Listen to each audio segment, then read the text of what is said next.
How's it going, everybody? This is Alex Caceres, and you're listening to Story of the Fight.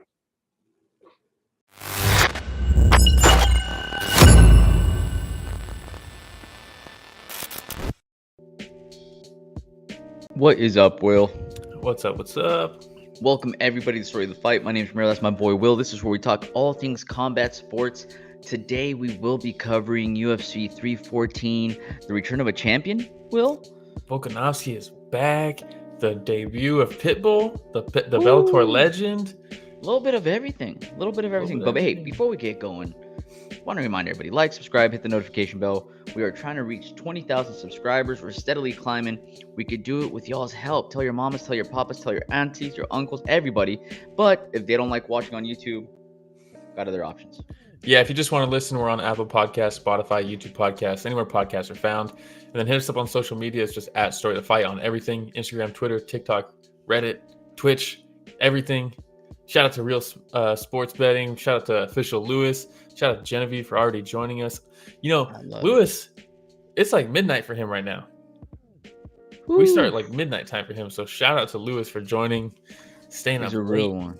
I love it. I don't watch the prelims in a while. What the fuck was that? At least the main card was good. We'll get going, yeah. We have a lot to talk about. We had the return of Alexander Volkanovski versus Diego Lopes. Diego Lopes, an up-and-coming star. He is rising, right? And then you have Alexander Volkanovski, which, you know, got a couple of recent losses, some KOs. It's not just the losses. Well, it's how he lost them, right? Exactly, yeah. The Makhachev one was bad. Big head kick knockout. Then the Ilia Topuria one was nasty. Big punches. I mean, and that's the thing. Like, everybody's like, oh, I mean, fighting's so nuanced. You know, a lot of people are willing to just write somebody off of two back-to-back KO losses like that. But it's like, you think about it, and then people are like, oh, his chin must be gone. And it's like, dude, you got hit with a baseball bat by a lightweight.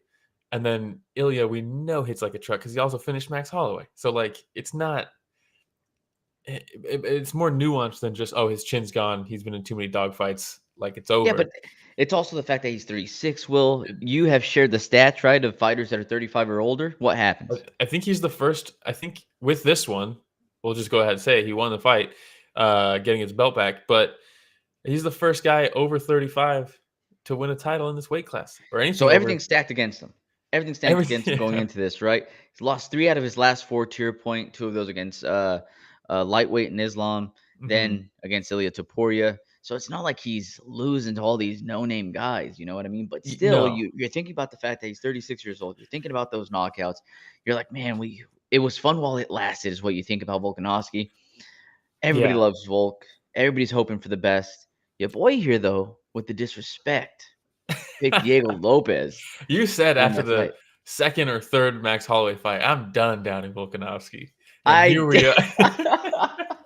And we're right back to it. Yeah, but so to your point, a lot of people are, okay, just because he lost to those guys doesn't mean he's washed, right? Because those are good guys. But you can also be washed and lose to those guys. So just because they're good doesn't mean that you're not washed. So it goes both ways, right? So there are question marks coming into this one. He finally took some time off after a knockout, so that was good. A lot of people were thought, oh, maybe he took the Ilia fight too soon after the head kick KO from Islam, which is a possibility. It is. Like I said, it's so multifaceted.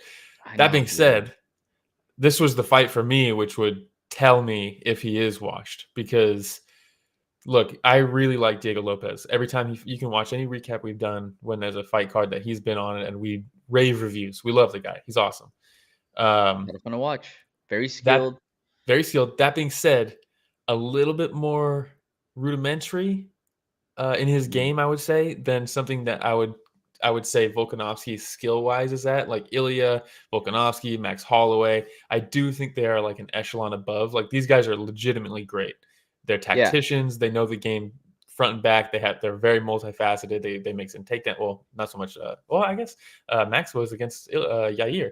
They make some takedowns when they need to. Like, they're just complete fighters.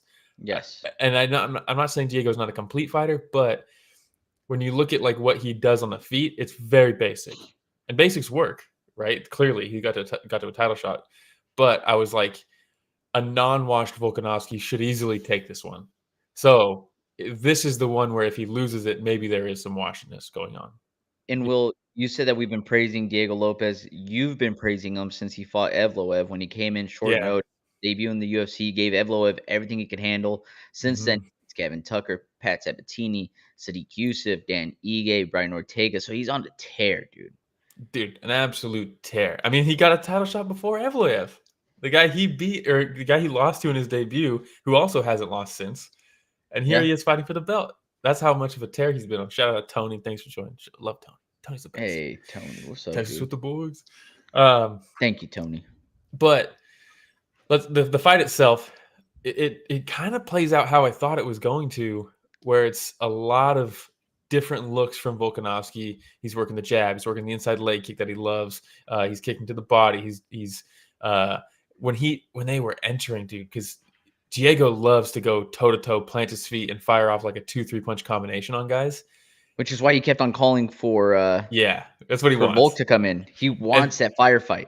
Yeah, and Volk was giving it to him in the early half of this fight. I mean, he would step in and trade, and you could tell that, and that's where I mean where Diego's a little bit more basic. It's the entry for him in those exchanges is kind of always the same.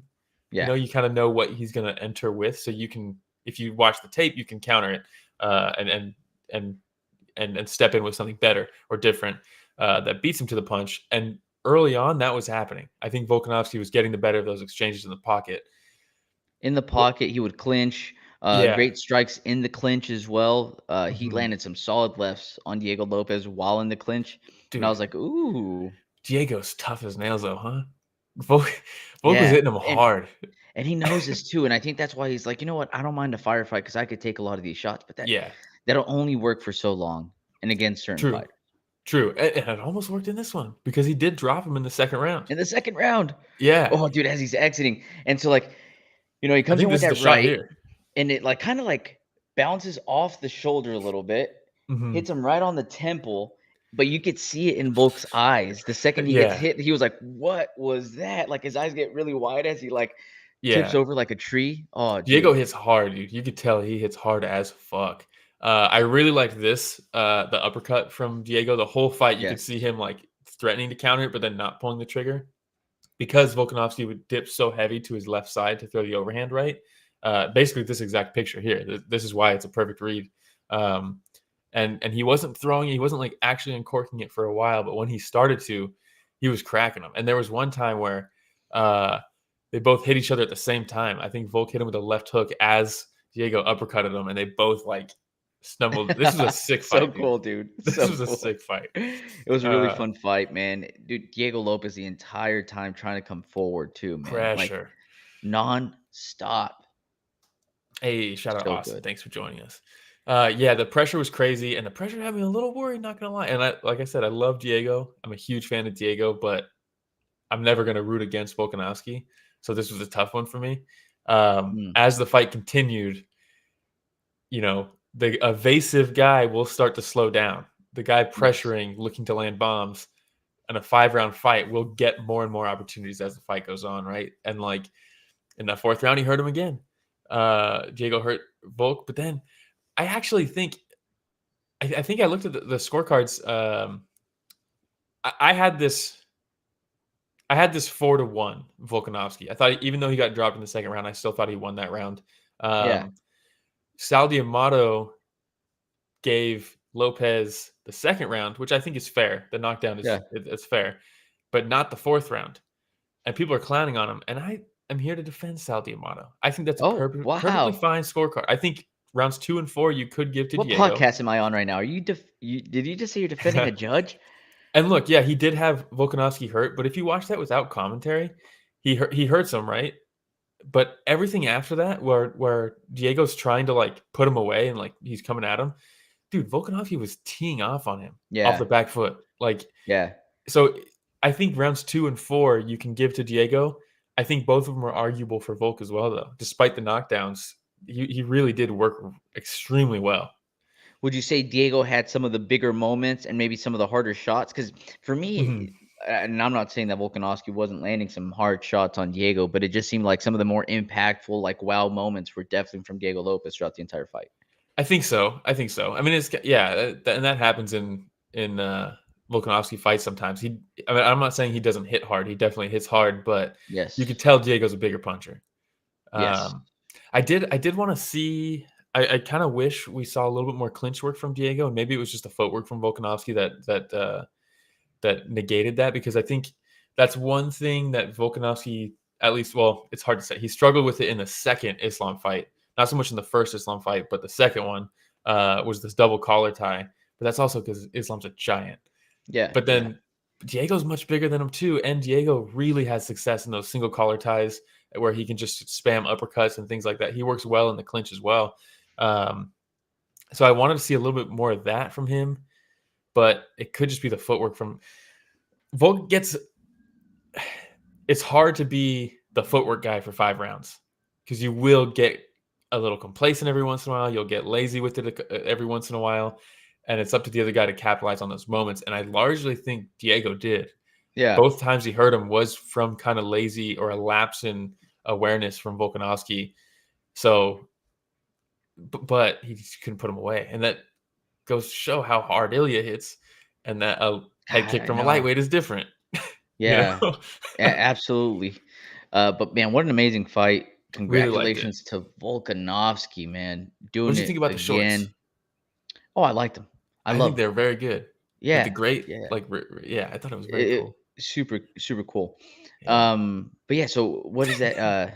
8 championship wins? Is that what it was? Is it really? Oh my God. I think it was 8, and Aldo was at 9, and so they were asking him, where he ranks himself amongst the all-time greats at featherweight, and he said he wouldn't put himself in front of Aldo. Which is a lot of humility again. Yeah, he's such a good dude, man. Dude, and one of my favorite videos, by the way. Have you seen that video where he's talking about his daughter being scared? Yeah, dude. In the room. So good, dude. He just seems like such a good guy. Wait, is that the one where she's like, what if someone breaks in? He's like, I'm a champion. She's like, what if it's Islam Makhachev? Yeah. And he's like, damn. And then Islam sent him a gift for his daughters to sent all his girls gifts. Yeah, saying like I would never come over uninvited. Just good people, dude. Yeah. All around. Lewis says, who's next for Volk then? It's got to be Evloev. It's got to be. I think you do Evloev. I mean, Ilya's up at lightweight now, doing God knows what. Evloev's coming off the win over Aljamain Sterling. He's been on a tear. I think that's what you do. I don't see it. And the only reason I say that, no, he deserves it. He deserves it. But I don't know. I feel like the UFC has something against Evloev. It does seem like it, dude. It just seems like it, So I could see them being like, you know what? Yair Rodriguez looked pretty good. Well, that's what everyone's talking about Yair. Now. Yeah. I'm just like, dude, what the hell, man? No. Not only have we already seen it. What makes sense? Evloev. What can happen? What might happen? Yeah, yes. Man, but you look at Evloev's streak, man. Aljamain Sterling, Brandon Allen, Diego Lopes, Dan Ige, Hakeem Dawodu, Nick Lentz, Grundy. Like, this guy hasn't lost in forever. We're going back to 2019. He's still winning. Dang. And they're holding it against him, dude. Was that his last loss? 2019? They're like, I don't know, dude. You lost recently, okay? Oh, God. Not even. When was his last loss? Let's see. Evloev. He hasn't lost in the UFC, has he? No, he hasn't even lost ever. He's 19-0. Oh, geez, dude. They're going back to his amateur days, probably, when he was a kid, dude. And they're like, I don't know, man. All right, but no. Crazy, great way to cap off the night. Congratulations, Volkanovski. Diego Lopes is still going to be around for a very long time. He's going to have more shots at the title. How old is Diego Lopes? 30? Come on, dude. Yeah, he's got another solid 5 years. You know what I mean? He's got time. Losing to Volkanovski is no like knock on you. That means nothing as far as like if you're good or not. Like people are gonna write him off. I don't think so. They'll probably do Lopes versus Yair is what they'll probably do. Now that I think about it. You know what I mean? Oh, sorry. Yair, because what's Yair ranked right now? 5th, I think. He's 5. Lopes is 3. Lopes is coming on a loss. Yair is coming up, and they just had that crazy beef at the press conference, so that has like an innate ability to sell the fight, bro. Guadalajara, dude. They're about to put that card on in September. Yeah, Yair's calling for the Volk fight at that card, so might as well just do Diego. Because if Yair like beats it. Diego now, I think then maybe he does get a title shot. So you're saying Volk, Evloev, Diego, Yair. Let's do Winner it. of Diego Yair goes at the title again. Maybe we'll see. Oh, sounds good. Matchmaker will. All right. You I ready to move like on? that. Yeah, we can move on. All right. We also had the co-main event. It was Paddy the Baddy Pimblett, man, versus Michael Iron. Is it Iron Mike? Iron Mike Chandler. Iron Michael Didn't Chandler. seem like Iron last night. But look, dude, every time Paddy's about to fight, I get excited. It's fun, dude. Huge personality. It's fun. The electronic music or the what do you call that, dude? Is it Like EDM music? EDM music? It just comes out with the same little dance over and over again. Sakuraba shorts. Oh, so cool, good, dude. Bro. It's such a good time. And then Chandler hasn't fought in a while. Waiting forever. Whose fault is that? Fight. Dude. Yes. He even said if he wins this fight, he's still gonna call him out. You're like, bro. Oh, come on, dude. Let it go, bro. But Paddy's been active. He's been active. He's been active.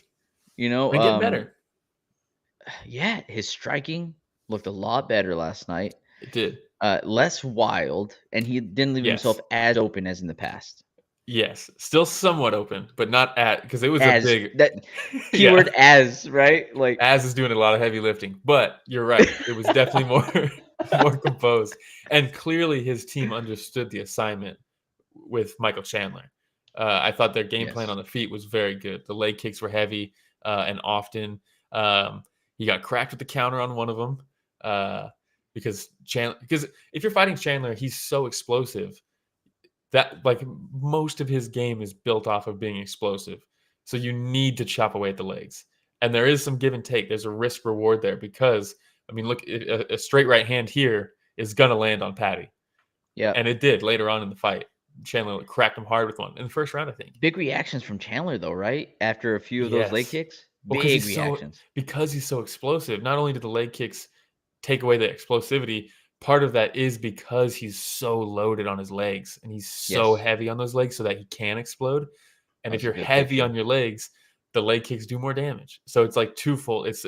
You have to be leg kicking Chandler. And we've seen him get drop foot and stuff in the past, right? And well, you mentioned something with Diego Lopes with his lack of creativity on his entries. Yeah. Mm-hmm.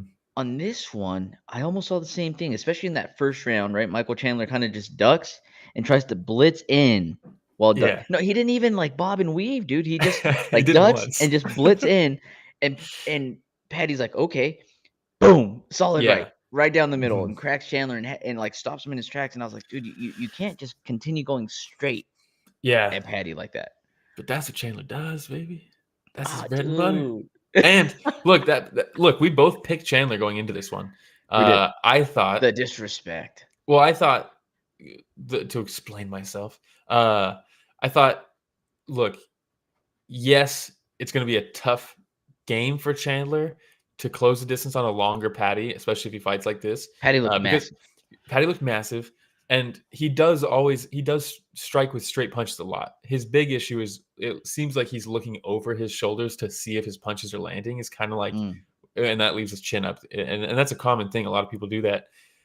So I thought, okay, it's going to be a tough night because of the straight punching that Paddy does against a shorter guy like Chandler, but Chandler almost always finds a way to the chin, and I don't know if Paddy can take the shots with his chin up in the air like that. But then he did.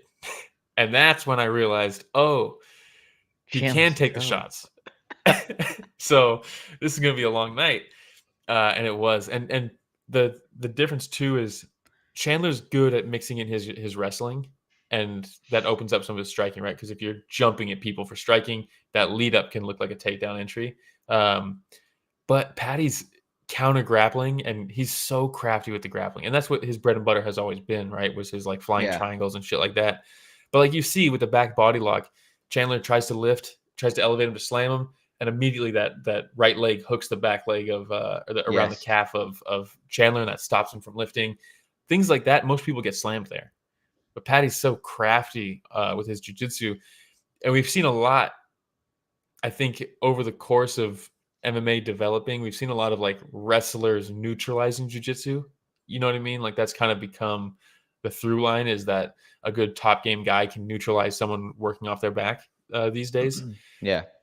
So it was cool to see a jiu-jitsu guy not necessarily like sub him off his back or anything like that, but use the jiu-jitsu tools to kind of counter some of that wrestling from Chandler, and not necessarily submit him, but kind of Dominated him yeah, and not just dominated him, but on the ground. rendered his wrestling effectiveness almost useless. He slammed him a few times for sure, but yeah, it was cool to see some crafty work from Paddy, and then the knee was nasty. And here's another example, right, of ducking down and no angles. Yeah, and Paddy timed it perfectly, man. Split him open right after that. Chandler, as he should, was on the retreat at that point. Paddy chasing after him. Chaos running all over the place. Like literally turning his back and taking, not like fully running, right, but taking a couple quick steps. Yeah. Let me get out of here. Yeah. They end up on the ground, Will. Yeah. And at this point, there's a specific image, like the angle where they zoom in on Chandler. His face is all bloody, and he looks up at Paddy, like saying, like, "Oh, dude, I think I might be done here." Yes. Do you know what shot I'm talking about? I do, and because the ground and pound was heavy from Paddy, and yeah, I mean, Chandler's face is busted up from that knee. He's bleeding. He's exhausted because he's been working. I mean, those mat returns, those slams, that's exhausting for both guys. You know, if you get slammed and you stand back up, you get slammed again, you try to stand back up, that's exhausting. But it's also exhausting slamming a guy and then he gets back up and then you slam him again. Here's the picture. Dude. I couldn't remember if I added it, so I didn't want to say, like, I think it might be next, but yes. But yeah, I mean, just I always thought there was a chance Paddy was going to win this fight, but I'll be honest, I didn't expect him to just like dominate him like this. Evie, this picture's for you, by the way. Yeah. Just blood streaming everywhere. So I believe I texted you and George, right? And I was like, did y'all see Henry Hoof? Like, so they're over there on the side. Paddy lands a huge left. And then Henry, like, I caught this because Henry was right behind him in the background. Yeah. He's sitting there and he does one of these, takes his glasses off, wipes blood off of his glasses, puts them back on. And I was like, dude, that is so rough. What a game, dude. It's so brutal. The performance, man. And the 12 from Paddy Pimblett. Ooh. Hey, is it safe to say Paddy's better than you thought? Or did you always think he was this good? I always thought he was good, and I always thought he still had growth to do, but I didn't think that he wasn't going to grow. So I don't know if it necessarily surprised me. Like I said, we both picked Chandler, but I kind of knew this could be the option. Well, I kind of thought he could win. I don't think I expected him to brutalize him like this. It's pretty crazy. Yeah, for me, I am gonna say that with that performance, he's better than I thought he was. And I picked Chandler because I thought, okay, Chandler's at a very next level. We always talk about there's levels, there's different tiers. I thought Chandler was in a different tier. Think about the people that Chandler's been in there, with Charles DeBronx and all these other great fighters, and he puts on a show every single time. And so I thought, okay, like, I don't know if Paddy's able to handle this. We've seen Paddy against Vendramini, Rodrigo Vargas, Jordan Levitt, Jared Gordon, which, by the way, lost that fight, right? Let's be real, Tony Ferguson. And so I was like, okay, he has gone up the ranks the right way. When you have a star like this, UFC finally did what they're supposed to do with a young star that's still growing in Paddy Pimblett. So I thought, like, this is a big jump in competition. It's a big jump. That being said, you can always find caveats in hindsight, right? Because then you look at Chandler and you're like, okay, he's almost 40 at lightweight. He's been in dogfight after dogfight after dogfight. He's lost most of them. You could argue his prime wasn't even in the UFC. We've already got him past his prime. So while he is a tier above, there's a little wiggle room there for Paddy. You know what I mean? True. But that being said, you're right. They give him a big name to continue building that star. But a name on his way out, kind of. Yeah. But yeah, I mean, Chandler was ranked number 7. Paddy, Lewis asked, where do you think Paddy goes? I think he's definitely in the top 10 now. Yep. He's got to be in the top 10. Moicano's at 10. I don't know what's next for him. The Daryu should be a fun fight. I think fun grappling in that fight could happen. Yeah. They'll probably want to do something higher though. But yeah, a lot of those guys are like holding off for their one final fight. They want it to be a big one, and maybe Paddy's a big one now. I don't know. Dan Hooker, is he already booked? I don't think so. That could And be did fun. you see anything about Dustin Poirier versus Ilia Topuria? I didn't. You texted me that, but I didn't see that. Okay, I'll see if I can find it again. But I saw something that said it was official. Not sure if it's legit or not. But yeah, Dan Hooker versus Paddy would be fun. That would be a fun fight. Right. Coleslaw, shout out Coleslaw, says 5 losses in a row. Let's make it 6. Oh man, all right. Well, anything else on that co-main event? Austin said Paddy's better than I thought, but he's still not a world beater. I still doubt he ever makes champ. You never know, man. Islam leaves, you get a striker in there. Paddy's got legitimate ground game. He's got send him to sneaky daddy, ground stand game. 2 or 3 years and forget. You know what I mean? He comes back and who knows? All right. We shall move on. We also had Yair Rodriguez versus Patricio Pitbull. I'll be honest, this fight pissed me off. Oh, why? I thought this was extremely. It was a fun fight. It was fine. It was a fine fight. Wait, like the fight itself or the matchup? The commentary, the Joe Rogan of it all, and the UFC smugness of it all really bummed me out in this one because Pitbull is a bona fide legend. Talk about, yeah, he's a bona fide. And look, we'll get to it. But first off, congrats to Yair. Yair looked phenomenal. He fought a very good fight against someone like Pitbull with probably the best shape I've ever seen him in. Absolutely shredded. He packed on muscle, dude. Yeah. Well, I think they talked about it. His family was like nervous the day before because they knew this is another guy coming from Bellator, one of the Bellator goats. Maybe the Bellator goat is coming over here and he's fighting our guy. And he's very good. Like style-wise, this could have gone the way it went last night or very different with Pitbull smothering him. I think if you do this fight 5 years ago, Pitbull dog walks Yair. And I mean that with no disrespect. I like Yair, but style-wise, I think 5 years ago, Pitbull smashes him. It's not 5 years ago, though. But Yair took it seriously because I think he knew style-wise that's still a possibility despite Pitbull's age. And the fight played out kind of, I think we both picked Yair. Yair really kicking him from the outside, long straight punches, cracked him a few times, knocked him down a couple times. And you can still see some of that dog and Pitbull, dude, throwing up that arm bar.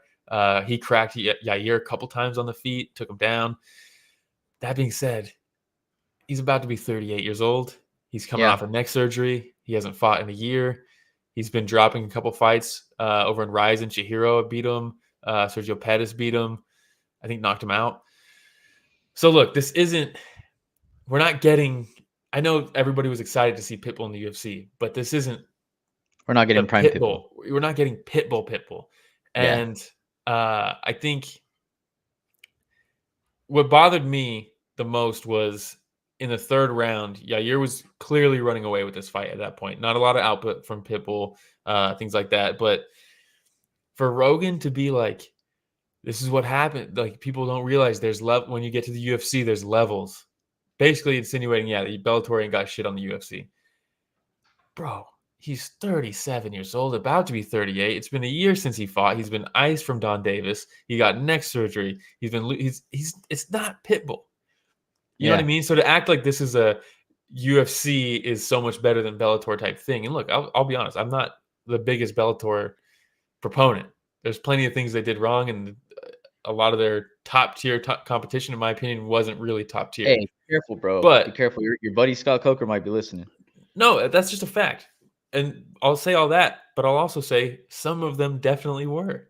And Pitbull was one of them. There was a point in time where Pitbull was arguably a top 3 fighter in his weight class in the world. The time isn't now. So to act like this is you come to the UFC, it's different. He was already losing and rising. Like this isn't, you know what I mean? Like it's not that. To make that claim in the fight is extremely disrespectful, in my opinion, to Pitbull. And I thought it was pretty clear that both DC and Joe probably never watched anything of Pitbull's career outside of maybe the Chandler fights. Yeah. I don't think they it's very disingenuous to not at least acknowledge the fact that this is Pitbull in the twilight of his career. Yeah, Yeah, for sure. Evie missing Bellator though for all the blood wars in Bellator. Bloody Bellator, man. No, but look, you're absolutely right. In this case, we can't oversee the absolute amazing performance from Yair Rodriguez. True, I don't want to take away from that. Nonstop pressure, and part of it too is, no matter how creative Pitbull was on his entries, Yair had something that was coming his way nonstop. Yes. Whether it was an oblique kick to the body, head kick, jumping switch kick, the double jab. The entire time he was throwing something Pitbull's way, so Pitbull had to be cautious, right? And there's a few times where Yair started feeling himself a little too much, jumping, spinning midair, and then as soon as he land, boom, crack with the straight right on his chin. To your point, right? He gets rocked. Yair's trying to land some ground and pound, and boom, tosses up an armbar, which by the way was super close. Dude, that was I thought he had it for a second before. There was a point where once Yair stood up and was able to elevate him, I was like, oh no, he's gonna slip out of this. But right before he stood up, it looked like it was bending pretty bad. I legitimately thought he got it. I was like, holy shit. So close, man. But man, that shows the like you said, Pitbull made the reads on the timing on those the jumping knees, the switch kicks, things like that. Like he would crack him, but sometimes when he was elevated, like he and then he snatches the armbar and almost gets it in the third round of a fight. He's losing. Like, this shows like Pitbull is still like, it's clear that Pitbull is still elite. This isn't a levels type thing fight. You know what I mean? And for him, for Joe to say that, and then 30 seconds later, he almost armbars him was hilarious to me. But imagine if he would have landed that. So, oh my God. I love Yair, but that would have made my day, dude. That would have made my day. I was super happy Yair won. I love the guy. I've always thought he's a really fun fighter, creative fighter. He's somebody that because we have a lot of strikers in the UFC, but he's still somebody that separates himself with his striking. Like when you think of creative strikers, he's right up there. Right? You think about Stephen Wonderboy Thompson, Yair Rodriguez.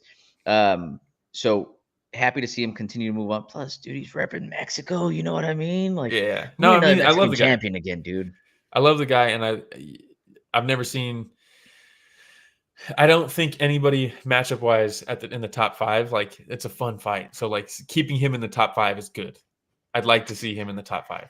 I remember at one point, Will, I think I tagged you on a post or sent you an Instagram where it was like, you had Alexa Grasso, Brandon Moreno, and Yair holding the belt, and I was like, oh, dude, such a proud moment. And then like the next week, none of them had a belt, so I was like, oh, dude. Short-lived. Brutal. Short-lived. It is what it is, bro. All right. Anything else on that fight? No, I don't know if Pitbull fights again.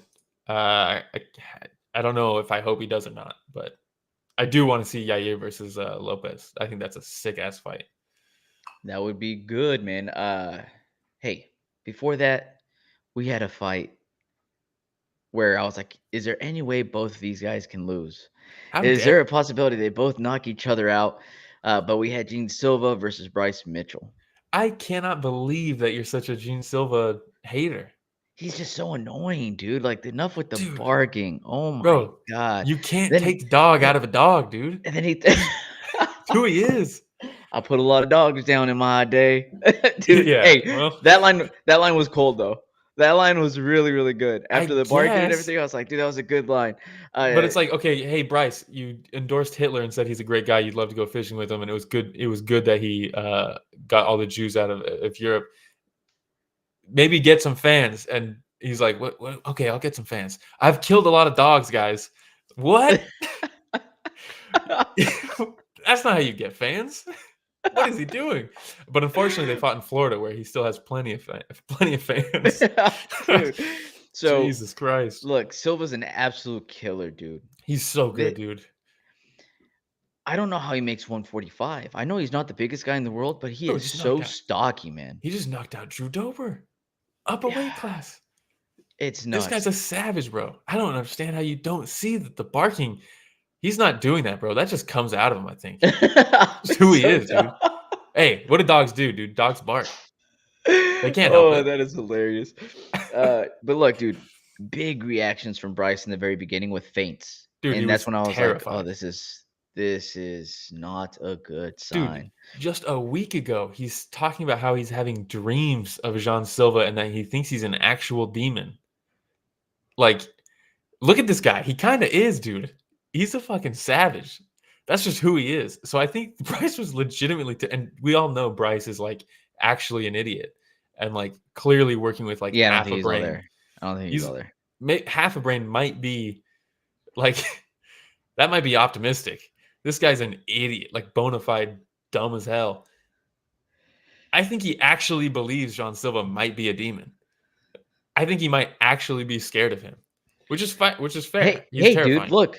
You have Yiji that thinks that Alex Pereira really uses the dark arts, bro. Yeah.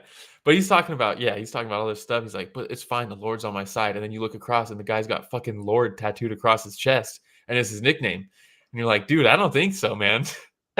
Like, Evie's saying, wait, is he the flat earther? He most definitely is. yeah, he's a lot of things, but yeah, flat earth is one of them. Yeah. Flat But earth, Nazi. a lot of speed from Silva, a lot of power from Silva can beat you standing, can beat you on the ground.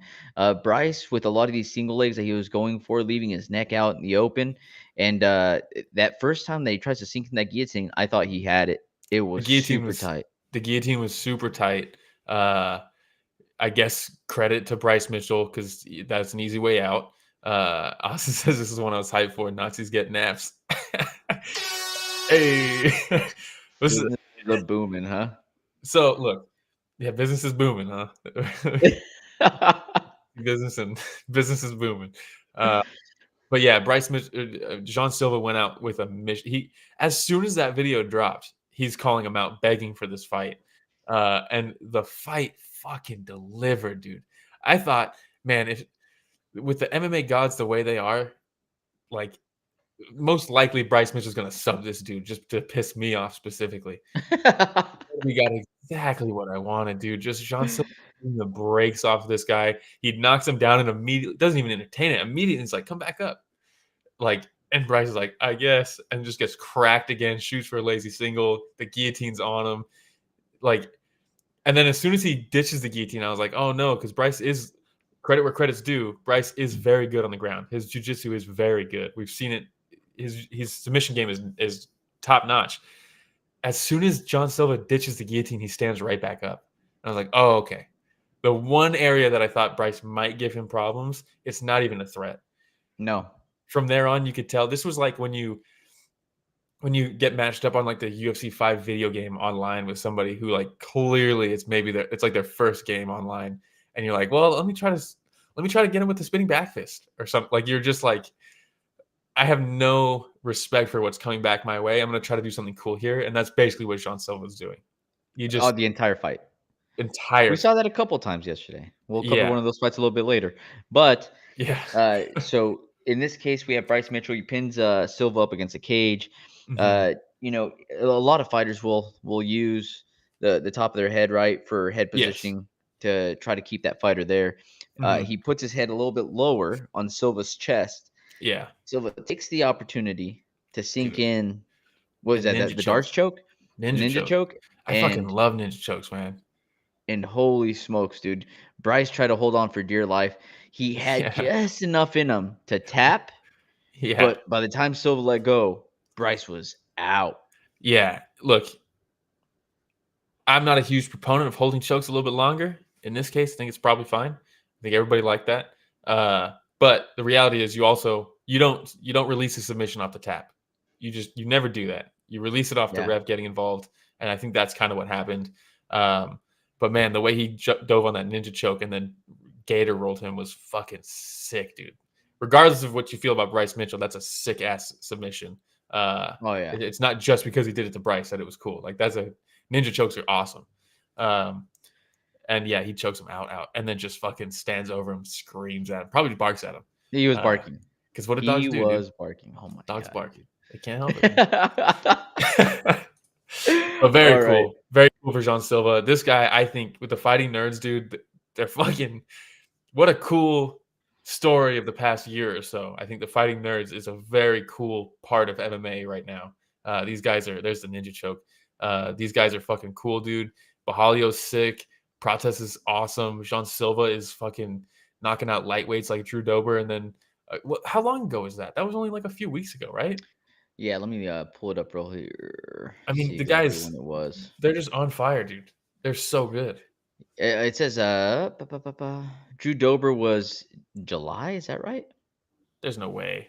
That wasn't a year And ago. then Dr. Stoppage due to cut. Was And that? then he Well, beat there's no way. Bagdasarian in Am I February. stupid? Who just knocked out Dober? Ooh, Oh, I'm stupid. I'm just conflating two different things. But still, Manuel point Torres. stands. Yeah, Torres knocked him out. Yeah. Yeah. So I'm an idiot, but Jean Silva's sick. That was a very cool fight. Very cathartic watching a Nazi get beat up in front of people in the front row. Not to get this political, but Dude, he very probably cool. saw God. Look No. at him, dude. The way he's staring up. He saw a demon standing over him, barking at him. That's what he saw. I can't think. He said he was having nightmares of Jean Silva leading up to this fight, that he's a demon. And he goes to sleep and wakes up to Jean Silva standing over him, barking at him. That's crazy, dude. That's insane. All right. And I don't know what he said to him after the fight, but in the post-fight interview, Jean Silva was like, I thought maybe he was like just promoting the fight, but no, I was wrong. Like, this guy's actually like that. Which is crazy. Austin said he saw the Holy Spirit rise out of his body. Yeah. Dude, nuts. All right. Yeah. We will move on. Oh, there's him barking. He looked up at Jean Silva barking at him, just like the Nazi at the end of Inglourious Bastard looks up to Brad Pitt and BJ Novak sitting over him with a knife, like admiring their work. Dude, rough. So rough. All right. We will move on. We also had Dominick Reyes versus Nikita Krylov. This was a feel-good night for me, specifically. Outside of the Pitbull fight, the main card felt very good for me. We got Volkanovski getting his belt back. We got Chandler getting beat up in front of his daddy. We got the Pitbull fight was a bummer. Even though it was still cool because I like Yair. We got a Nazi getting beat the shit out of. But then we got Dominick Reyes continuing his streak. That's our boy, dude. We've been Dominick Reyes boys for a long time. We have. We were super happy when he took time off for himself. Yes. We even preached that. Yeah. Yes. It seems like a good dude. And so, yes, I picked Dominick Reyes last night to win. He came in the underdog, if I remember correctly. Yes. Yeah. Depending on where you're looking at, we're looking at plus 137, plus 142 out of FanDuel. But coming off a 2-fight win streak, Krylov hadn't fought in a while. And he had, the balloons, look at from in celebration. Did you see that? Celebrate. Plus, Krylov coming off 2 straight losses, if I remember correctly. So I thought to myself, you know what? These trends are going to continue. I don't care what the odds say. And nice. Dom Reyes, man. He generates so much power off his back foot. Dude, just the jab. Can we go back one picture, Rich? This picture right here, you would think Dominick Reyes, if someone's getting hurt from this picture, it's Dominick Reyes. Nope. No. Dude, this jab, while he's getting hit also, his jab underneath the jab completely buckles the knees. Yeah. And in that moment, I was like, oh, we're back, dude. We got this one, dude. Because, look, I love Dominick Reyes. I did pick Krylov here because and not as a slight to Reyes. I just think Krylov is very good. I know he had the layoff. Everything you said makes perfect sense. I understood all of that. I still picked the other way. But let's make this very clear. I was very much rooting for Dominick Reyes in this one. And when he landed that jab, dude, I was like, dude, good luck getting out of this first round, dude. Because he found the range, and now he knows he has that confidence in his punching in this particular fight. I think he always has confidence in his punching largely, but it's different to get the results early in a fight. Because then I can do this right now, I think. That's very different. And goddamn, dude. And Krylov maybe thought the opposite because he gets wobbled and he's like, oh no, I got stung by a jab. This might be a long night. Let me try to force something here. Yeah. And he blitzes him, opens himself up. And like you said, off the back foot, Reyes just fucking bam, as he's fading back, throws that left hand straight across and just fucking sleeps him, dude. And it's a short shot too, Yes. right? Like Yeah. he didn't cock his arm back. He didn't do a bunch of crazy things just to generate extra power. Mhm. If you haven't had an opportunity to see this highlight, if you haven't seen it yet, go back and watch it. It's just so Yeah. impressive, the amount of power he generated. And Krylov goes to sleep. I believe he was asleep by the time he hits the ground. Oh, yeah. His arms are like Dom, this. Like, he's out. yeah, Dom lands a couple good shots for good measure. By the way, DC, hilarious when he's like, "Hey, man," he's like, Whoa, dude. he's like, he's what he say? He's like, he went through a little losing streak, blah blah. He's like, "Get yourself a couple of those shots, man. It's Yeah. all good." I was like, "Damn, DC, ruthless, bro. Bro, you got to keep it real, dude. Gotta keep it real." But phenomenal performance from Dominick Reyes. He continues Yes. moving back up in the rankings.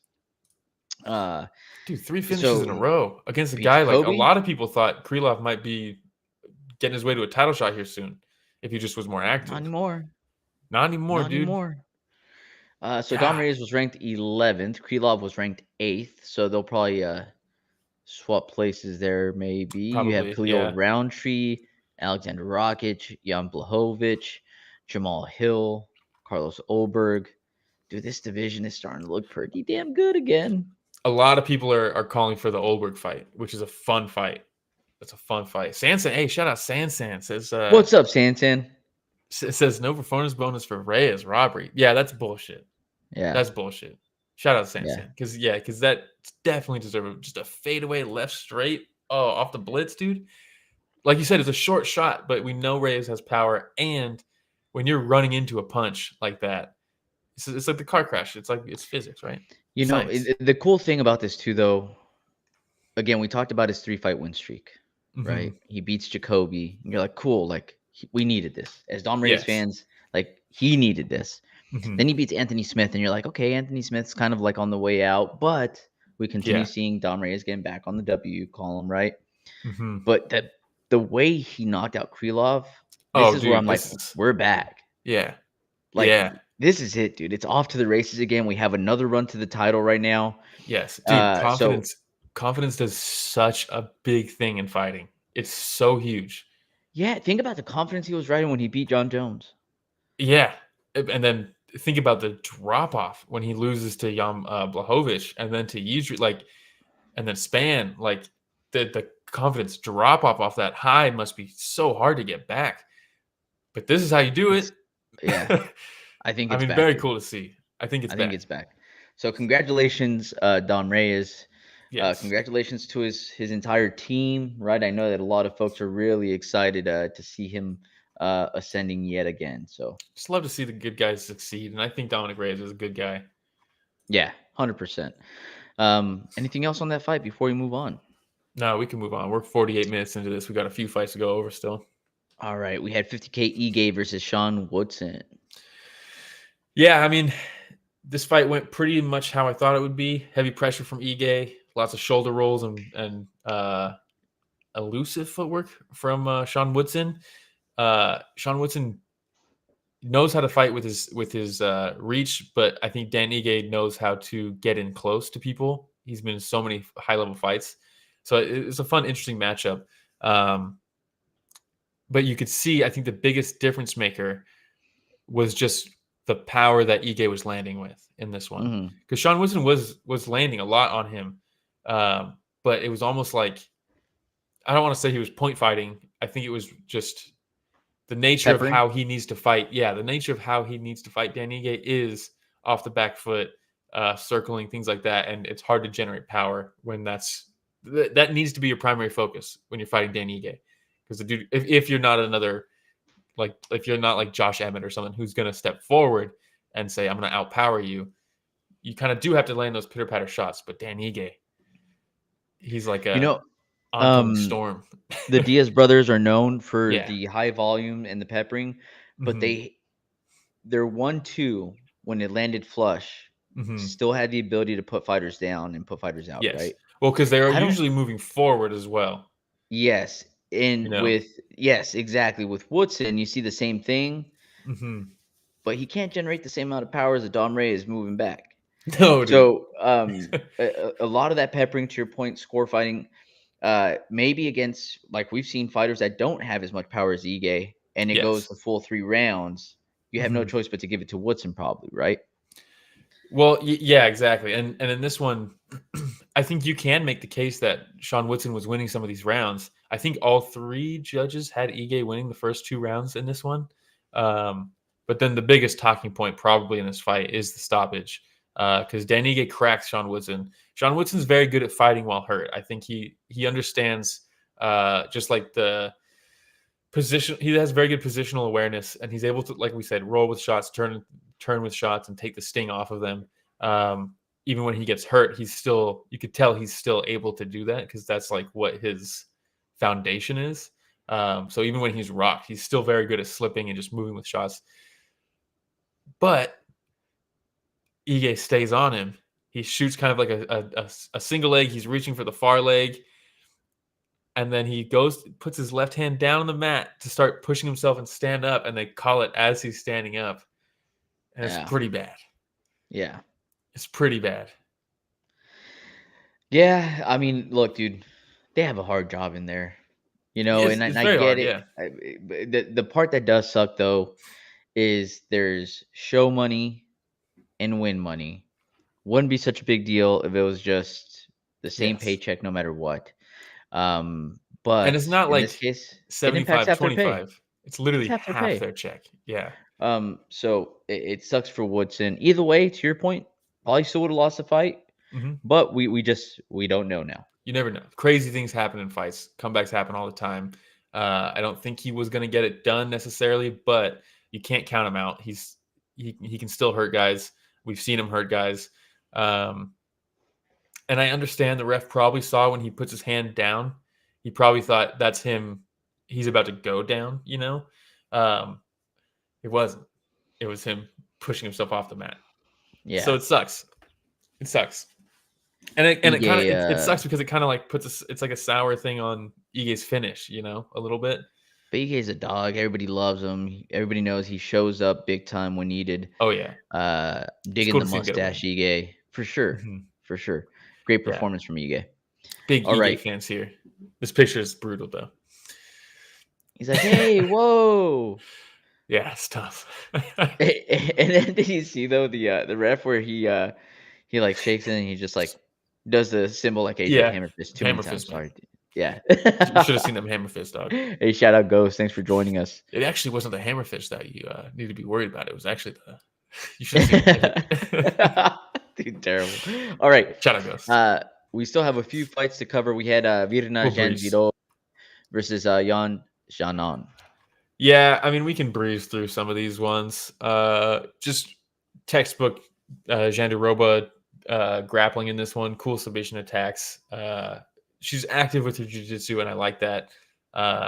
Submission attempts are cool, and she provided us with a few to look at. Some cool arm bars and things like that.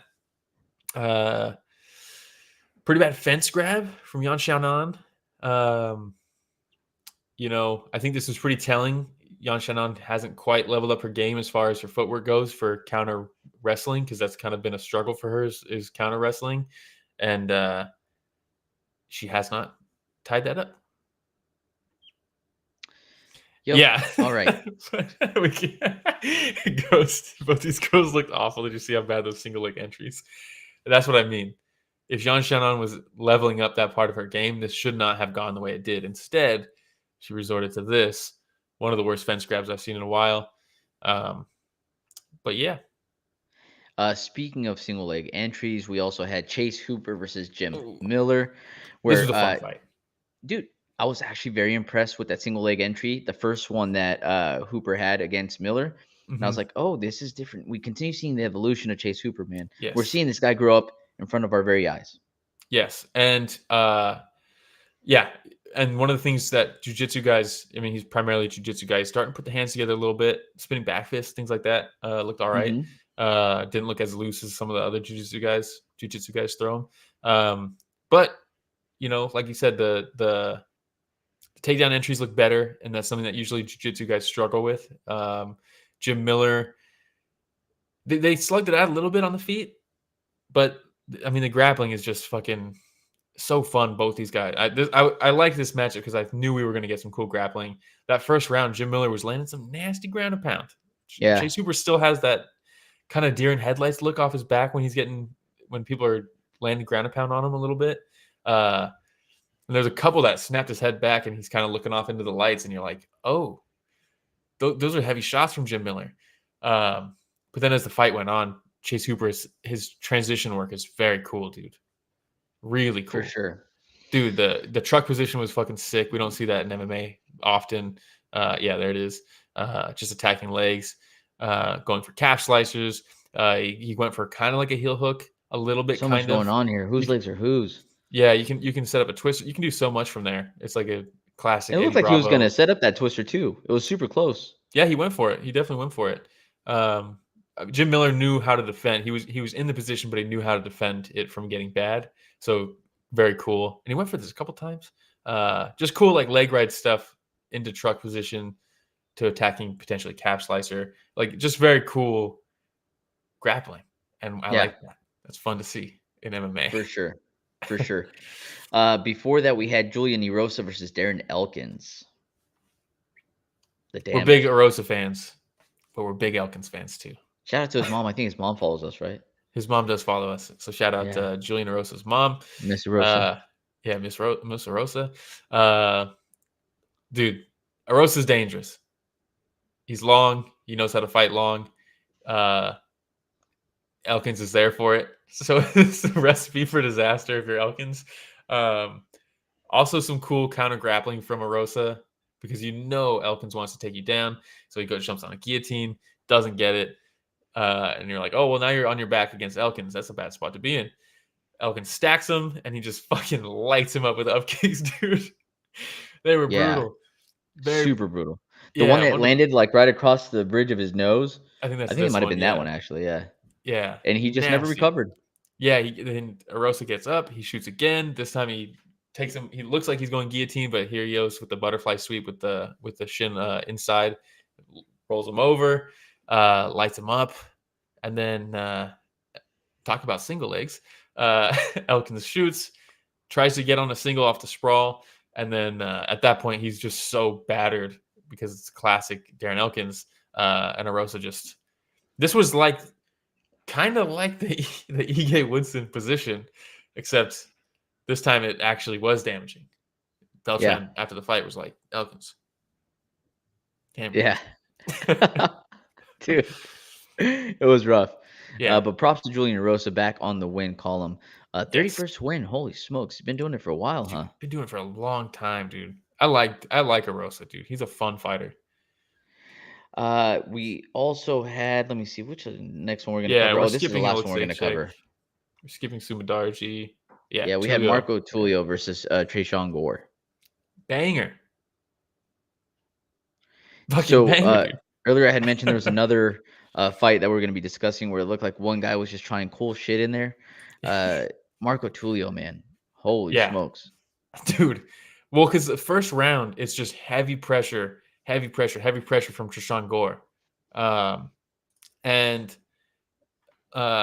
Let's see, let me switch that. So heavy pressure from Tresean Gore, high guard, eating a lot of shots in the legs, to the body, but he lands one. He lands a left hook and it sits Tulio down. And you're like, oh, this might be the turning of the tide. Maybe Tulio was too active and he's going to start slowing down. Now he got dropped. And maybe that pressure is going to wilt him.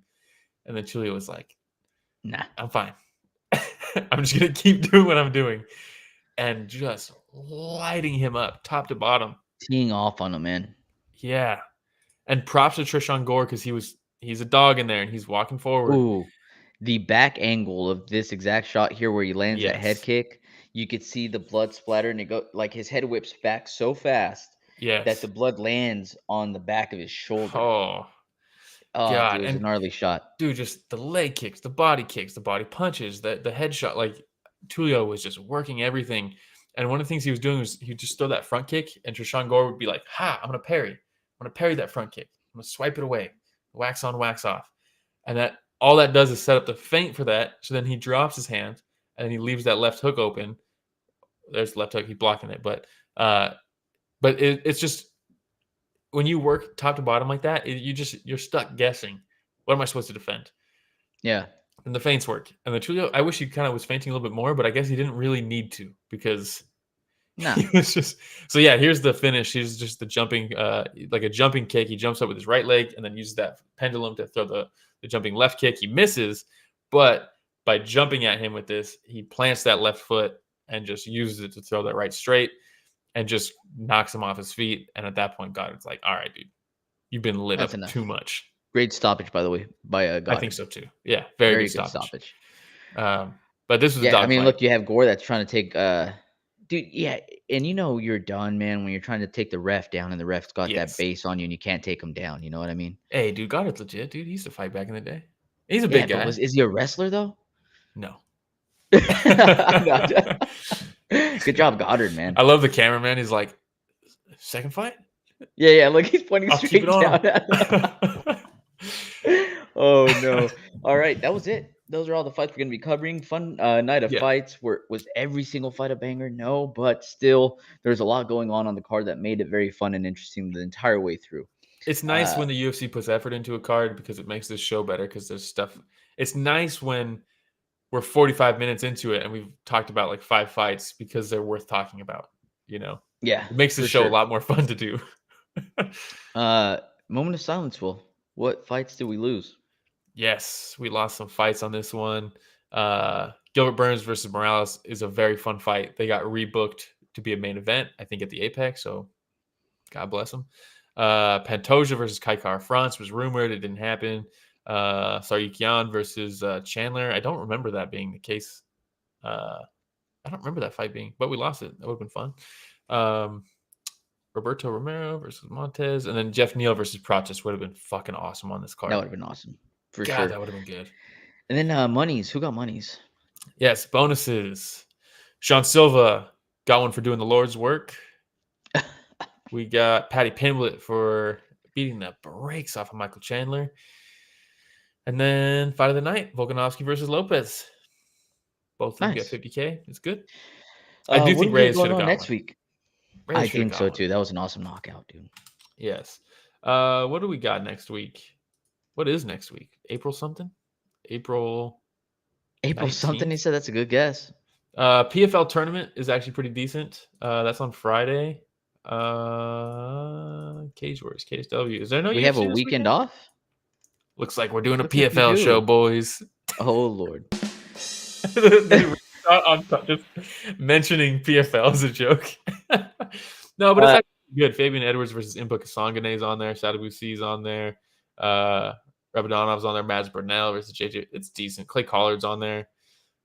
Brent Primus on there. Nick Maximov. It's a tournament. They've had a ton of pullouts, so maybe it's not very good, but maybe we'll talk. The next UFC card that we do get, though, is Fight Night with Ian Machado Gary versus Pratis. Oh, dude. This is how people are going to come around to Ian Gary, by jumping in on short notice and taking out fucking murderers like Shavkat Rakhmonov and Carlos Pratis. Yes, 100%. Rest of the card looks pretty fun, though. You got Anthony Smith. I think that's his final fight, they said. Should be. Michelle Pereira, Giga Chikadze. Yeah. Okay, maybe the entire card doesn't look super fun. But... Onama versus Chikadze could be fun. Nicholas Dalby's in there. Muniz. Oh, Poliana Viana. Take my money. Let's go. All right. Matt Chanel is back. Oh, shit. Danger Chanel. I like it. All right. Hey, shout out to everybody that joined us. Thank you for making this podcast what it is and making it so much fun. Shout out to anybody that's helping us get to 20,000 subscribers, right? Like, subscribe, hit that notification bell if you haven't already. If you don't like watching YouTube, you got other options, right, Will? Yes. Apple Podcasts, Spotify, YouTube Podcasts, anywhere podcasts are found, basically. And then socials, it's just Story of the Fight on everything. Shout out to Lewis. Thanks for staying up late. What is it, 1 o'clock for you right now? But yes, Story of the Fight on everything. Instagram, Twitter, TikTok, Reddit, Twitch. Trying to be more active on Instagram. But if you want to just talk fights outside of the show, just hit us up on Instagram. We like talking fights. It's like what we do. Absolutely. Yeah, and for anybody wondering how the show is produced, we have none other than Mr. Richard Bustos in the background. And thank you, everybody, for joining us for another week of Story of the Fight.